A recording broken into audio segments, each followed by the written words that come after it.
संग जिन वू एक ऐसा कैरेक्टर जो कि ना सोलो लेवलिंग की दुनिया में पावर अप किए जा रहा है। वैसे तो संग जिन वू के पास बहुत सारे एबिलिटीज है, मगर उनमें से सबसे ज्यादा ओपी एबिलिटी है शैडो एक्सट्रैक्शन। इस एबिलिटी की मदद से तुम किसी भी मरे हुए हंटर या फिर बीस्ट को फिर से जगा सकते हो और उसे अपने शैडो आर्मी में शामिल कर सकते हो। और इस शैडो एक्सट्रैक्शन का एक खास बात यह है, जो भी शैडो आर्मी में ज्वाइन होगा वो सारे के सारे बंदे तुम्हारे प्रति वफादार रहेंगे। मतलब वो पहले अगर तुम्हारे दुश्मन भी हो उससे तुम्हें कुछ फर्क नहीं पड़ने वाला। वो जब शैडो बनते हैं तब वो तुम्हारे प्रति 100% वफादार रहने वाले। और मैं तुम्हें शैडो आर्मी के कुछ खास एबिलिटी बता देता हूँ। आर्मी का हर एक शैडो एक स्ट्रॉन्ग फाइटर तो है, मतलब बिल्कुल कड़क माल। ऊपर से वो लोग रीजनरेट भी हो सकते हैं, यानी कि तुम उन्हें कितनी भी बार मारो वो हमारे जिन ऊ की माना से फिर से वो रीजनरेट हो सकते हैं। और वो लोग धीरे धीरे एक्सपीरियंस गेन करके ग्रो भी हो सकते हैं, मतलब रैंक अप भी कर सकते हैं धीरे धीरे।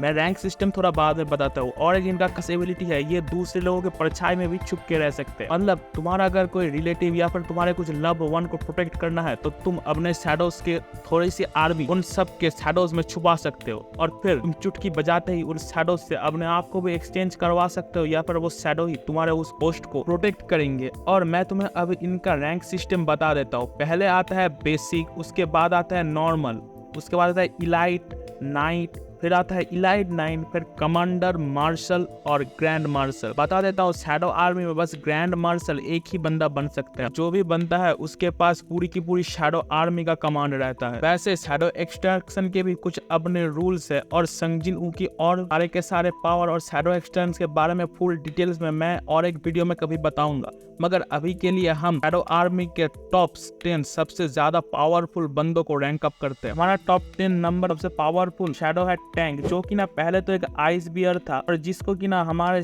जिन ऊ ने पहले वाले रेड गेट इंसिडेंट के अंदर पकड़ा था। तो पहले तो जब वो शैडो में तब्दील हुआ, पहले तो वो इलाइट था, मगर बाद में जाते जाते वो नाइट में तब्दील हो चुका था। ऐसे तो वो बहुत ज्यादा पावरफुल है, मगर पावर के बारे में थोड़ा जानना है तो वो अकेले ही एक एरिया के एडवेंचर को अकेले ही संभाल सकता है। हमारा 9th स्ट्रॉन्गेस्ट शैडो है काइसेल, जो कि ना डीमन किंग बानवरान का एक राइड था, मतलब एक सवारी की तरह बोल सकते हो, जो कि ना एक वेवन था। वैसे तो ये टैंक के नीचे आना चाहिए था, मगर मैंने इसको टैंक के ऊपर इसीलिए रखा क्योंकि ये एक वाइबन है। तुम्हें तो पता ही होगा ना, बियर्स के ऊपर ड्रैगन आता है, इसीलिए मैंने इसको थोड़ा ऊपर रखा। बस हमारे जिनू ने बस इसको राइड के लिए यूज किया, मतलब हर जगह बस उड़ने के लिए। 8th स्ट्रॉन्गेस्ट शैडो है जीमा, जो कि ना एक ए रैंक गेट का बॉस है, जिसको कि ना जिनू ने मार के उसको अपने शैडो आर्मी में शामिल किया था। ये जब शैडो बना था तभी ये इलाइट नाइट रैंक पे था, मतलब तुम इसका पावर का अंदाजा इसी से ही लगा सकते हो। मंगा के अंदर इसको कुछ खास दिखाया ना गया, तो इसीलिए मैं इसके कुछ स्पेशल पावर के बारे में तुम्हें कुछ ज्यादा ना बता सकता। हमारा 7th स्ट्रॉन्गेस्ट शैडो है आयरन, जो कि ना पहले एक ए रैंक हंटर था जिसका नाम था किम चाओ, जो कि ना पहले वाले रेड गेट इंसिडेंट के दौरान अपने कुछ पावर फ्लेक्स दिखाने के लिए हमारे जिन ऊ से अलग होकर अलग पार्टी लेके ए रैंक क्लियर करने के लिए था। मगर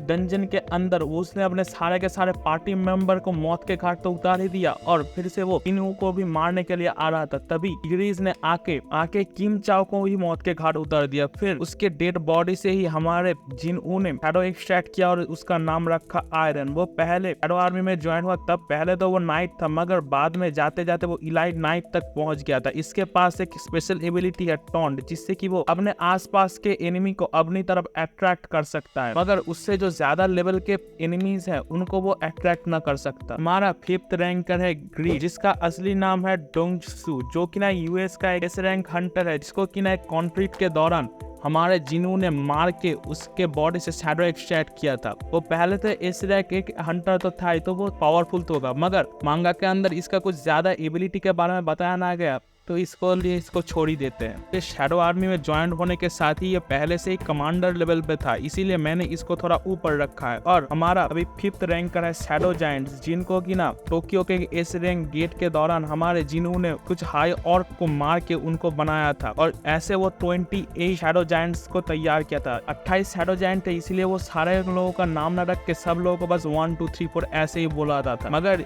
एक बात बता दे, ये हर एक शैडो जायंट अकेले ही 1-2 एस रैंक एडवेंचर को अकेले ही मार सकता है। हमारा फोर्थ रैंकर है टास, जो कि ना एक ए रैंक डंजन के अंदर हाई ऑर्क्स का लीडर था, जिसका नाम था करगलन, जिसको कि ना हमारे जिन्हों ने मार के उसे अपने शैडो आर्मी में भी ज्वाइन करवाया। तो शैडो आर्मी में ज्वाइन होते ही वो इलाइट नाइट में तो था ही, मगर वो धीरे धीरे जाते जाते कमांडर लेवल तक पहुंच गया। इसके पास एबिलिटी तो बहुत सारे है। इसके पास ग्रेविटी एबिलिटी है, मतलब वो अपने हिसाब से ग्रेविटी को चेंज कर सकता है। शील्ड है, और इसके पास फायर के ये कितने सारे मूव्स जानते हैं, मैं तुम्हें इसके बारे में क्या ही बताऊँ। हमारा थर्ड सबसे स्ट्रॉन्गेस्ट शैडो है ईगरी, जो कि ना पहले से ही मतलब मेन शैडो एसबॉर्न के आर्मी का एक मेंबर तो था ही। उसके बाद इसका मिशन था नए एसबॉर्न के वेसल को ढूंढना। फिर ये संजिन ऊ के आर्मी में भी ज्वाइन हो गया था। और बता दे, ये शैडो आर्मी का सबसे पहला शैडो था। पहले ये ज्वाइन के दौरान ही इलाइट नाइट पे था, मगर वो बाद में जाते जाते मार्शल लेवल पे पहुंच गया था। इसके पास बहुत सारे एबिलिटीज है, जैसे कि टेलीकिनेसिस, जिसकी मदद से वो किसी भी चीज को उड़ा सकता है या फिर किसी भी चीज को फेंक सकता है, जिसकी वजह से ही हमारे जिन ऊ को डोमिनेटर टच एबिलिटी मिला था। और अब बढ़ते हैं हमारे सेकंड सबसे स्ट्रॉन्गेस्ट शैडो और मेरा सबसे फेवरेट शैडो बीरू, जो कि ना फिफ्थ जीजू आइलैंड रेड का सबसे मेन विलेन यानी कि एंड किंग था। इसको भी जिन्हों ने मार के अपने आर्मी में शामिल करवाया था। पहले तो ये बहुत ज्यादा इविल था, मगर शैडो बनने के बाद ये सबसे ज्यादा लॉयल शैडो में तब्दील हो जाता है। पहले ये शैडो आर्मी में ज्वाइन होते ही कमांडर लेवल पे था, मगर धीरे धीरे ये मार्शल लेवल तक पहुंच गया था। इसके पास बहुत सारे एबिलिटीज है, जैसे ये अपने साइज को मैनिपुलेट कर सकता है, उड़ सकता है, हील कर सकता है किसी भी आदमी को, मतलब ये एकदम एस रैंक हीलर की तरह है। और किसी को पॉइजन भी कर सकता है। और इसके पावर के बारे में क्या ही बताए, ये अकेले ही 3, 4, 5, 6 एस रैंक एडवेंचर को तो अकेले ही संभाल सकता है। तुमने जीजू आइलैंड रेड के अंदर तुम लोग सब देखने वाले हो। और हमारा सबसे ज्यादा स्ट्रॉन्गेस्ट शैडो है बिलियन, जो कि ना ओरिजिनली शैडो मोनार्च के आर्मी का पार्ट था,